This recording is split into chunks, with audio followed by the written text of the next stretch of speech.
Hi everyone, welcome back to my channel Padmaja Renuka.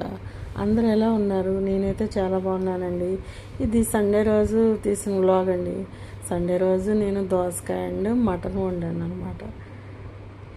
అందరూ ఏం చేస్తున్నారు? సండే అయితే చాలా రోజులు అవుతుంది, కానీ నాకు వీడియో అప్లోడ్ చేయడానికి ఈరోజు కుదిరిందండి.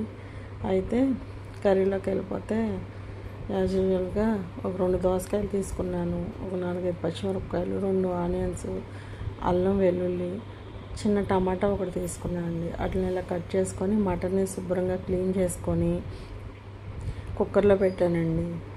కుక్కర్లో పెట్టేటప్పుడు కొంచెం అల్లం వెల్లుల్లి పేస్టు, కొంచెం పసుపు, ఉప్పు వేసి ఒక 4 విజిల్స్ రానిచ్చాను అనమాట.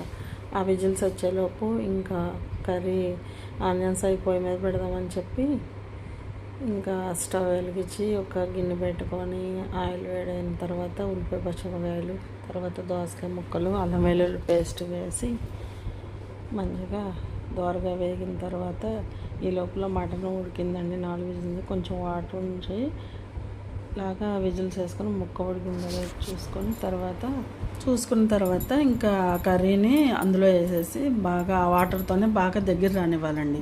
దగ్గర రానిచ్చిన తర్వాత సాల్ట్ చూసుకొని వేసుకోవాలండి. ఎందుకంటే మనం మటన్ ఉడకబెట్టేటప్పుడు కూడా వేసాం కాబట్టి. ఇప్పుడు సరిపోలేదని చెప్పి కొంచెం సాల్ట్ వేసాను. తర్వాత నాకు సరిపడా కారం వేసాను. అంటే పచ్చిమిరపకాయలు ఉన్నాయని కారం కొంచెం తక్కువగా వేసాను అనమాట నేను. తర్వాత కొంచెం వాటర్ పోసుకొని ఇంకా లో ఫ్లేమ్లో పెట్టుకొని సిమ్లో పెట్టేస్తే చక్కగా దగ్గరగా అవుతుందండి. ఇంకా నెక్స్ట్ డే మార్నింగ్ టిఫిన్ కోసం అని ఒక గ్లాసు మినపప్పు నానబెట్టానండి. అది ఇడ్లీకి నానబెట్టాను అనమాట. ఇంకా కూర అయితే దగ్గరికి అయిపోయిందండి. కొత్తిమీర వేసుకుంటాను.